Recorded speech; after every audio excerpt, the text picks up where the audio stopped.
Okay, 7.5, solving linear trigonometric equations. Okay, so solving linear trigonometric equations on an interval. So here are 3 steps. So first of all, what we're going to do is we're going to use algebra to isolate the trig function.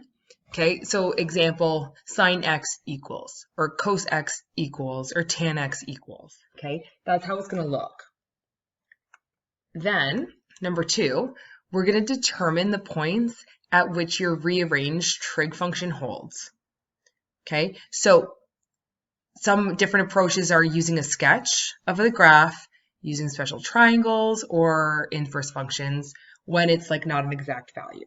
Okay, remember, like we've been really focusing on the numbers in special triangles, but there are also times where there's not an exact value, and then you're going to have like example, like 2.41 radians or something, right? You're going to just have like an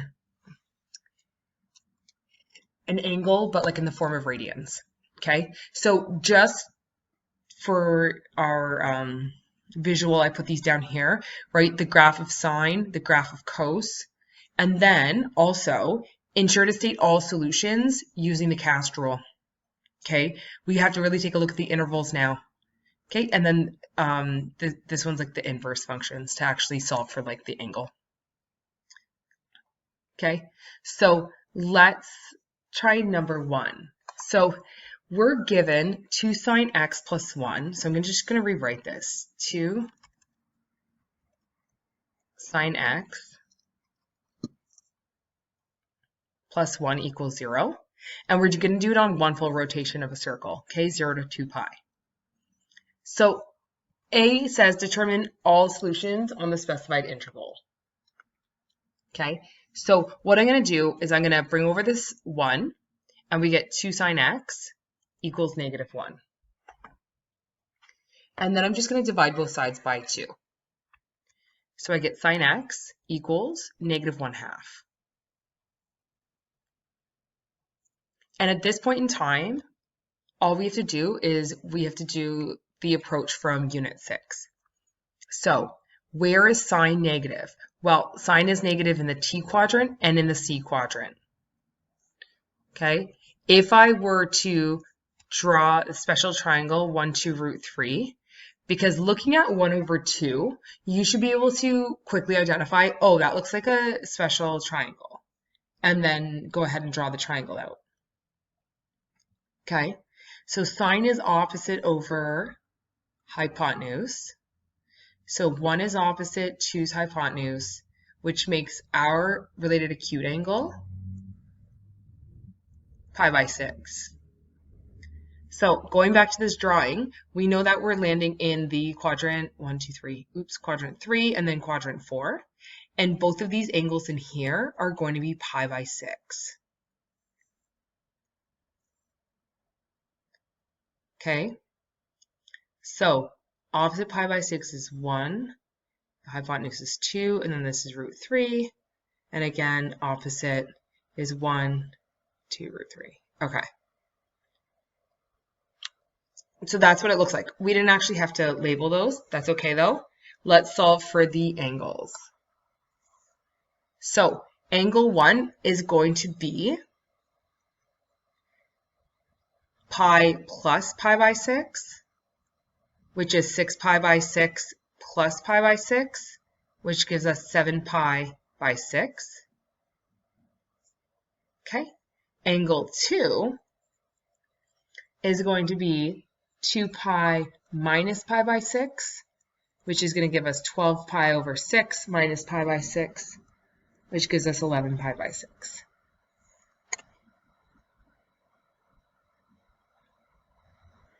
All right, solve for the following. So I'm going to rewrite this so I have some room. 2 sine theta equals -2. So again, step number 1, we have to get the sine by itself. So let's divide both sides by 2. And we're going to get sine theta equals -1. Okay, so when I see -1, my thought is to immediately go to the sine curve and locate it where it equals -1, right? So this is going to be 3 pi by 2. So on one full rotation of sine, there's only going to be one theta. It's 3 pi by 2.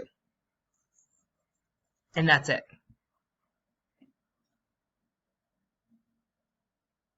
Okay, so now we have B, root 2 cos theta minus 1 equals 0. So first let's bring over the negative 1, and we get root 2 cos theta equals 1. And then divide both sides by root 2. Okay, those cancel out. And now we have cos theta completely isolated. So it equals 1 over root 2. As soon as I see that root 2, I think 1, 1, root 2, the pi by 4 triangle. Okay, so my question is, where is cos positive? Okay, so applying this to the cast rule, cos is positive in all, which is pi by 4, and in the C quadrant. Okay, so our first actual angle itself is pi by 4, because we know that it's in quadrant 1, so our related acute angle is one solution, as long as it's in quadrant 1. Then, theta 2 is going to be this angle here. And we get that by doing 2 pi minus pi by 4, which is 8 pi by 4 minus pi by 4. So 7 pi by 4 is going to be our second solution. Okay, so at this point, we have to go back up and let's revisit. This is no longer on 0 to 2 pi. This is on 0 to pi by 4. And what that means is it means that we're doing 2 full rotations of the circle. So these are only the first 2 angles, first 2 solutions. Now, if we look at cos theta pi 1 over root 2, our k value is technically 1. So if you actually think about the period, if you're actually solving for the period, our period is 2 pi still, okay, just like the original. So what we know about each of these angles is that if we rotate 2 pi, which is going to give us like a full rotation, we are going to get something called a coterminal angle. Okay, what a coterminal angle is, as a review, is they're angles that pretty much lie on top of each other. They're just in a different rotation of that circle, and they have all the same properties, all the same ratios, okay, and all the same like cast rules. So if one's positive, the other one will be positive. So what we're going to do is we're going to take this theta 1 and we're going to solve for theta 3. We're going to take the pi by 4 and we're going to rotate 1 full rotation. So in other words, pi by 4 plus 8 pi by 4. So another solution is 9 pi by 4. Then we're going to take this next angle, 7 pi by 4, and we're going to find our fourth solution. So we're going to go 7 pi by 4, which we know is up here, and we want to rotate 2 pi. Okay, converting 2 pi to a denominator of 4 is 8 pi by 4. 7, 7, 14, 15. I get 15 pi by 4 is our fourth solution.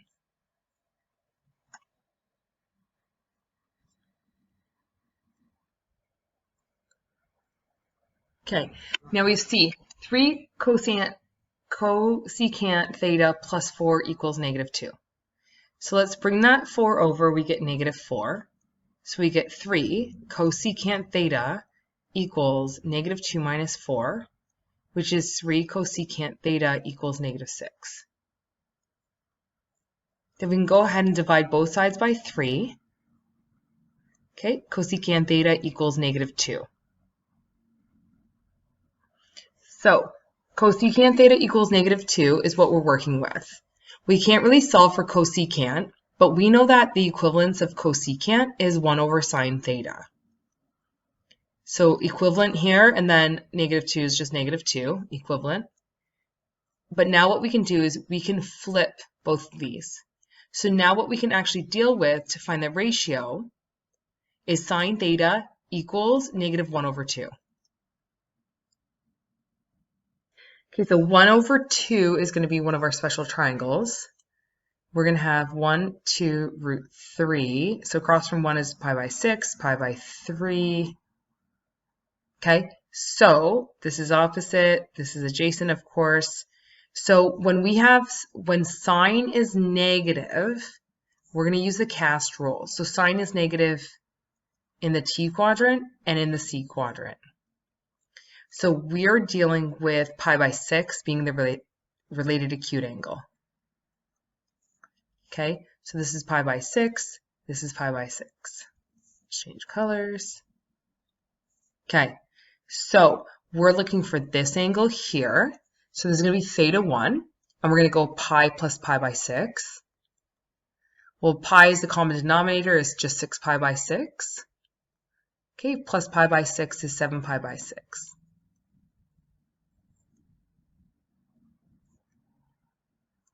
Okay, and then this angle here is going to be our theta 2, and this is going to be 2 pi minus pi by 6. 2 pi as a denominator of 6 is 12 pi by 6 minus pi by 6, and I get 11 pi by 6. Okay, double check up here, 0 to 2 pi. So we considered one full rotation of the circle, so we're good. Okay, example 3. So solve. So this one's approximate. 3 tan x plus 1 equals 2. So let me just rewrite this. 3 tan x plus 1 equals 2. So first I'm going to divide both sides by 3. So I'm going to get tan x plus 1 equals 2/3. Okay, and now I'm going to bring over the 1. So I'm going to get tan x equals 2/3 minus 1. But minus 1 could actually be minus 3/3. So in other words, I get tan x equals -1/3. Okay. When I'm thinking of -1/3, there's no number 3 that's in a special triangle. So instead, I know that this is probably not going to be one of our like 45, 16, like 30, 60 triangles, or like in other words, pi by 4, pi by 6, pi by 3 triangles. So what we can actually do here is we can actually just solve for x. So let's bring this up here. We're going to go x equals, and we can just tan inverse. And I'm going to tan inverse without the negative, because then what that's going to do for us is it's going to give us our related acute angle. Okay, so I get 0.32. Yeah, let's do 2 decimals. Okay, and that's radians. So this is the exact same question. We're just doing with approximate radians. Okay. Oh, this is 0 to 360. I'm going to change this to 2 pi. We're going to do this question in radians, not degrees. Okay, so 0.232 radians. So we know that this is 0. This is pi by 2, but if you actually do pi by 2, I believe it's 1.57 radians. Okay, this is going to be pi, which is 3.14. This is going to be 3 pi by 2, which is 4.71. And then this is going to be 6.28. Okay, so if we're taking a look at 0.32 radians, what we want to do is we want to say, okay, where is tan negative? Well, tan is negative in the S quadrant and in the C quadrant. So a related acute in here is going to be 0.32 in both of these. Now we can solve. So we need to solve for this angle. So x1 is going to be 3.14, as in pi, minus 0.32, which is our related acute. So I get 2.82. Okay, and our x2, I'm going to go full rotation to here. So x2 is going to be, okay, this will be 6.28 minus 0.32. And you're going to get 5.96.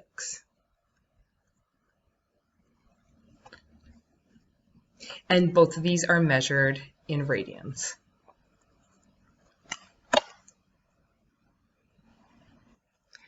Example 4. Today, the high tide in Matthews Cove, New Brunswick is at midnight. Okay, so this is telling us, and I'm going to write all our givens right here. There's going to be a max at midnight. Right? So let's call that time equals 0. The water level at a high tide is 7.5. So the max is also, height is 7.5 meters. The depth d in meters of the water at the cove at time t in hours is modeled by this equation. Oh, they love us. They give us an equation. Okay, let's rewrite this so we can deal with it. I'm going to write this +4 on the other side just because I like it in that order. I think it's easier to see that like the water level is here 4 and it goes up and down 3.5. Okay, Jenny is planning a day trip to the cove tomorrow, but she needs the water to be at least 2 meters deep for her to maneuver her sailboat safely. So what this is telling me is that at midnight there's going to be a maximum.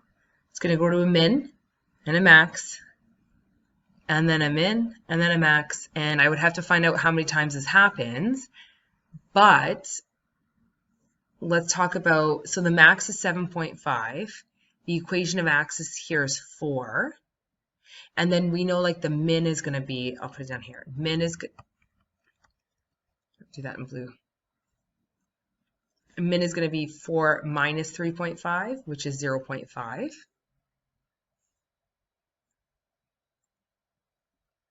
Okay, so we want to know, so say this is 2 here. We want to know if when it's above 2. So this interval, for example, this interval and this interval, just as an example. But we have to sort out what the period is, how many times it rotates, all that. So we have to be at least 2 meters. Determine the times. So the times will be quoted in intervals. When it will be safe for Jenny to sail into Matthews Cove. Okay, so first of all, I want to solve for the period. Okay, so the period is going to be 2 pi divided by pi by 6, which we know is going to be 2 pi times 6 over pi, which is 12. So every 12 hours, it's going to go from max to max. So this is going to be 12 hours, and then this is going to be 24. And then this is going to be 0, and that's midnight. So what we're going to do is we know that the height has to be 2 meters. So this d for depth, we're going to actually sub in 2 to this side of the equation, and then I'm going to rewrite the rest of the equation. All right, let's bring this 4 over. We're going to get 2 minus 4 equals 3.5 cos pi by 6t. And then we're going to, so 2 minus 4 is negative 2. So we can rewrite that if you want.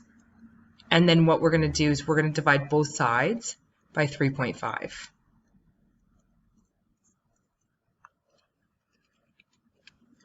So I get a really, really ugly fraction here.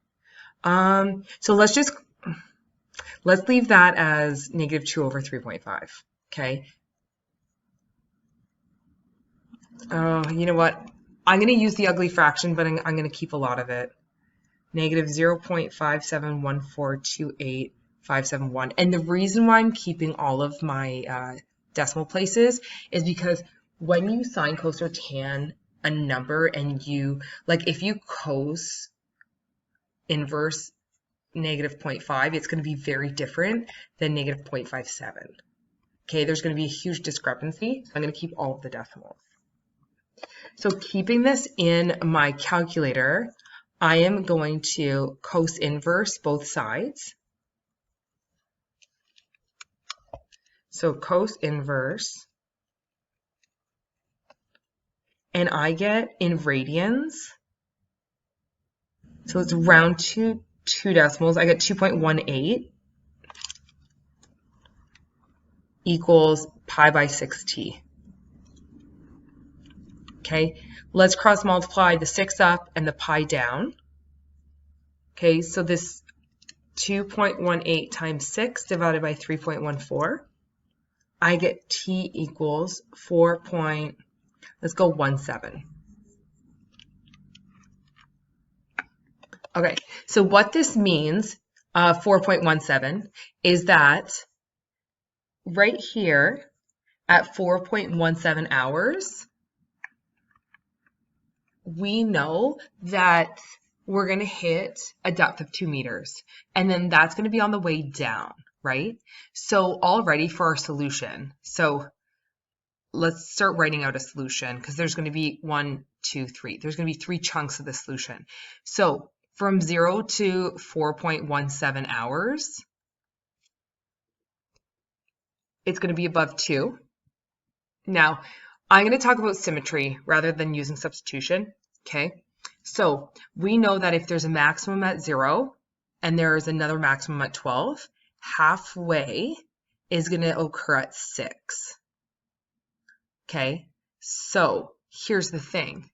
Going in from 0 to 4.17 is going to be the same as going in from 12 to this number here, essentially 4.17 units in. So let's find this point here. So we're going to, using symmetry. Okay, 12 minus 4.17, and that is going to be 7.83. So this point here occurs at 7.83. So I'm going to scroll down. Our next solution is going to begin at 7.83. And then let's talk about where that's going to end. Okay, so then we're going to go to a max at 12. And then, so at this 12, we're going to go over 4.17 again. So what is 12 plus 4.17? 16.17. Okay, so this point here is going to be 16.17. Again, all of this is above 2 meters. Okay, and then from here to here, we have to solve for. So we're going to start with the 24 and we're going to go back in. So we're going to go 24 minus 4.17. And I get 19.83 for this point here.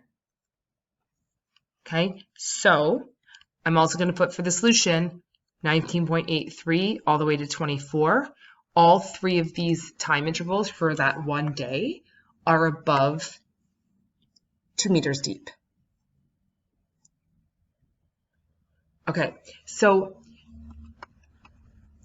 just as a review of this, when you're in the water and there's ground underneath, if you have like a canoe or a sailboat or whatever, it has to be a certain height because the bottom of your boat, like it has to be buoyant enough so that it doesn't hit the ground. So if there's only like 0.5, like, well, in this question, there's up to 2. So like 2 meters is like that safe place where like if you hit a bump or if there's a wave, you're not going to like go down and crash the ground. That's what this question is really asking, right? Because we're talking about high tide and low tide from the ocean and from like the gravitational force on the moon. Okay, so here are the 3 intervals. Now, these are decimals, so we're talking base 100, but time is base 60, right? Time is base 60.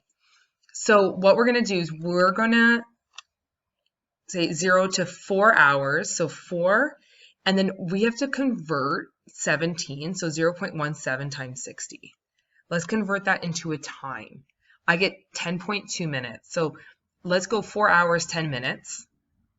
Okay, so 0 to 4:10 a.m. Then let's convert 0.83. So this is going to be 7 a.m.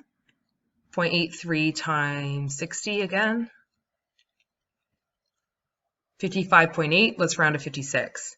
So 7:56 a.m. and then 0.17 times 60. 10. Oh yeah, that looks familiar. We've already done that one. So 16 hours. I'm okay with that. If you want to use 1610, if you want to use military time, okay, 1610. And then 19, again, the 83 converts to 56. So 1956 to 24. Now, do you think she's likely not gonna go out from midnight to 4 in the morning and bring her family? And she's likely not gonna go out from like almost 8 p.m. to like midnight. She's likely gonna go out in the middle one, but you don't want to discriminate. You don't want to make her a judgment for her. So we can just say, therefore, the times that she can sail are, okay, midnight to 4:10 a.m. Okay, 7:56 obviously a.m. to 16:10, and then 1956 to 24 hours. Okay, I put the a.m. where we might want to be very clear that that's a.m. versus p.m. But as soon as you hit like the 24-hour clock, you don't have to put a.m. or p.m. You just leave it. So essentially, we could have just left it without a.m. or p.m. as long as everything's consistently in that 24-hour time.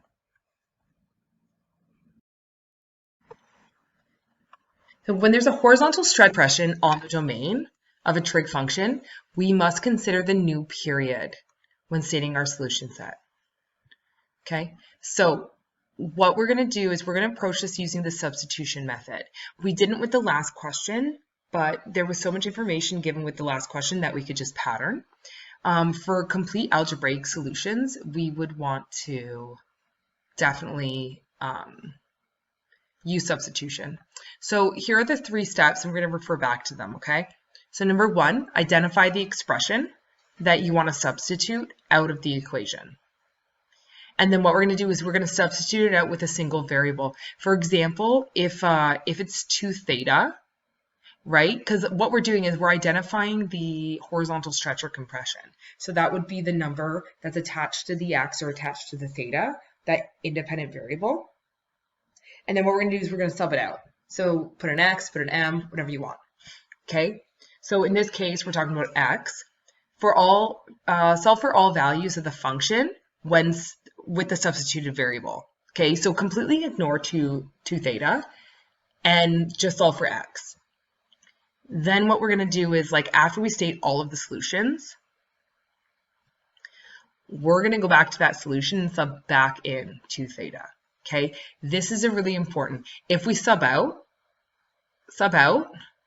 we work with it, and then what we do is we sub it back in.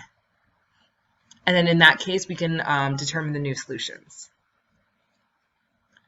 Okay, and then please note, you may have to find like those first 2 solutions on the first rotation, and then add the period to these solutions to continue to solve for like more solutions when solving on a domain affected by a horizontal stretch and of course like or a compression. Okay, and we kind of did this when we dealt with the one question with like 0 to 4 pi, where we took the first 2 solutions and then we added the period to each of those. So it's going to be very similar to that. Okay, so let's do example 5. We're going to solve 2 sine x cos x equals cos of 2x on the interval 0 to 2 pi. So that's just like one rotation, so that's good. Okay, when looking at the left-hand side, we know that this is equivalent to sine 2x, and then we can just bring this down, equals cos 2x. Now, right now, I want to get out that 2x, so we're going to make a substitution. We're going to sub in, instead of using 2x, let's sub in m. Okay, so we're subbing out. So we're going to use sine not even 2m, but sine of m equals cos of m. Okay, so I'm looking at these like, okay, you know what? Why don't we divide both sides by cos m? Because cos divided by cos cancels to 1. So we still have a number on the right-hand side. And then sine over cos, let's recall this tan. Tan m equals 1. Okay, and if we're looking at, especially, say, pi by 4, we have 1 root 2. We definitely have tan. Remember, it's TOA. Opposite over adjacent. Okay, so our related acute angle is pi by 4. So if we want to list, we have to think, when is tan positive? Okay, tan is positive in the all quadrant, which is pi by 4, and in the t quadrant, CAST, which is, okay, so let's put the solutions up here. So, no, not theta. This is m. m1 equals pi by 4, and I'm going to do this over here. m2 equals this entire angle, which is pi plus pi by 4, which is 4 pi by 4 plus pi by 4, which is 5 pi by 4. Okay, so here's the thing. We just solved for m. That's great. Now, if you look back up here, so we subbed out, we worked with it, now we have to sub it back in. Okay, so we have to sub back in the 2x where the m's are. So m equals pi by 4. Well, we don't really care what m equals, we need x. So 2x equals pi by 4. And we're going to bring that 2 down, and we're going to get x equals pi by 8. And that is one of our solutions. Now for m2, again, we sub in 2x equals, and now 5 pi by 4, right? The only thing that we're subbing out is this. We bring that 2 down, x equals 5 pi by 8.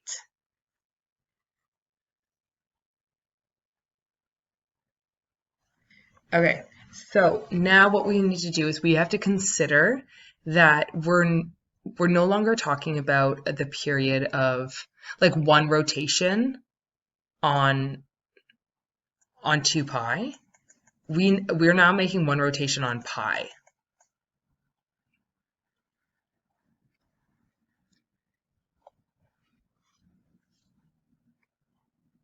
So when we formally solve for the period, we want to do like period equals 2 pi divided by, and then this is a 2. So the period equals pi.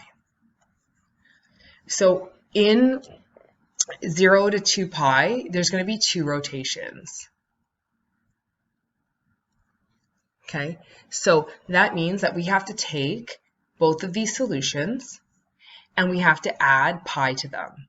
So this is x1 and x2. Now our third solution is going to be pi by 8 plus pi, which is pi by 8 plus obviously 8 pi by pi, which is 9 pi by 8. Okay, and then we're going to take this second solution, and again, we're going to find x to the 4, 5 pi by 8 plus 8 pi by 8, right? Because that's just pi. 8, 9, 10, 11, 12, 13 pi by 8. Okay, so we have 4 solutions. If you're not sure where to stop, what you could do is you could take these down again and you can add another pi to it and then check if it's on the domain 0 to 2 pi. But if you added pi to this, you would get something obviously bigger than 2 pi. Okay, but you could always check and you could always keep going, like patterning by pi each time until it's too big.